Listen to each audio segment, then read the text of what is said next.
خراسان سے سیاہ پرچم نکلیں گے جنہیں کوئی طاقت جن کا رخ پھیر نہیں سکے گی، یہاں تک کہ وہ ایلیا میں جا کر نصب ہو جائیں گے۔ اس حدیث میں دو لفظ اگر نہ سمجھ لیں ہم تو حدیث سمجھ میں نہیں آتی۔ آپ کو معلوم ہے کہ دنیا میں ملکوں کے نام بدلتے رہے ہیں۔ 50 سال پہلے پاکستان کے نام سے کوئی ملک تھا ہی نہیں۔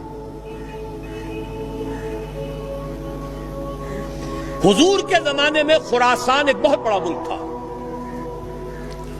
اور آج کے افغانستان کا تقریباً 2/3 سب سے نچلا جو اس کا ریگستانی سا علاقہ ہے سیستان کہلاتا تھا، اس سے اوپر جو ہے خراسان تھا۔ پاکستان کا بھی ملحقہ علاقہ اس میں شامل تھا۔ یہ واخان کی پٹی جو آپ نے کبھی پڑھی ہوگی، اور جبکہ ابھی افغانستان میں جنگ ہو رہی تھی، روسی آ گئے تھے، ایک بڑی باریک سی پٹی آتی ہے افغانستان سے، جیسے کسی برتن کا ہینڈل ہو، کسی فرائی پین کا ہینڈل چلا رہا ہے، وہ واخان۔ اس کتابوں میں لکھا ہے کہ یہ خراسان کی مشرقی سرحد تھی۔ اس کے نیچے کا سارا علاقہ، یہ باجوڑ، دیر، یہ سارا پھر اس کے بعد کوہستانی علاقہ، یہ وہ علاقہ ہے جہاں جہاد سید احمد بریلوی رحمت اللہ علیہ کا ہوا۔ خراسان میں اس کے علاوہ تھوڑا سا علاقہ ایران کا شامل ہے، وہ اب بھی خراسان کہلاتا ہے، چھوٹا سا صوبہ ہے۔ اور ایک پھر ماوراء النہر کا یہ علاقہ جو ابھی آزاد ہوا ہے روس کے تسلط سے، یہ بھی اس میں شامل تھا۔ یہ پورا ایک ملک کہلاتا تھا خراسان۔ اس سے ادھر کا جو ایران آج کا ہے وہ اصفہان کہلاتا تھا۔ اس خراسان کے علاقے سے فرمایا حضور نے کہ فوجیں نکلیں گی سیاہ علم لے کر، سیاہ پرچم لے کر۔ ایلیا حضور کے زمانے میں نام تھا یروشلم کا۔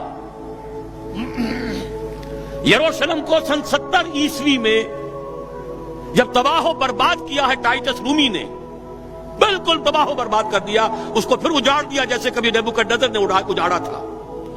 اس کے بعد ایمپرر ہیڈریان تھا، ایک رومن ایمپرر، اس نے دوبارہ آباد کر کے اس کا نام بھی رکھا ہے ایلیا۔ اب وہ یروشلم نہیں تھا، اور سن 70 عیسوی سے ان کا جو سیکنڈ ٹیمپل تھا وہ گرا پڑا ہوا، آج تک گرا پڑا ہے، ایلیا کہلاتا تھا۔ اس ایلیا کے بارے میں حضور نے خبر دی۔ اس حدیث سے معلوم ہوا کہ یہ مسلمانوں کے ہاتھوں سے نکل چکا ہوگا، لیکن ان کو لینے والے خراسان سے چل کر آئیں گے، کوئی مشرق، کوئی اور ملک کے لوگ نہیں لے سکیں گے۔ نوٹ کیجئے ذرا حدیث کو۔ یہ ایلیا تاریخی اعتبار سے مسلمانوں کے ہاتھ سے 2 دفعہ نکلا ہے۔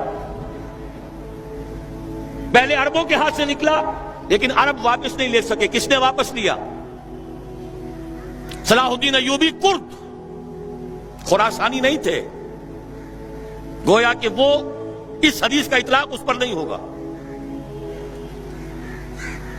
اب دوبارہ ہاتھ سے نکلا ہے، صاف نظر آتا ہے کہ عربوں میں تو دم ہے ہی نہیں۔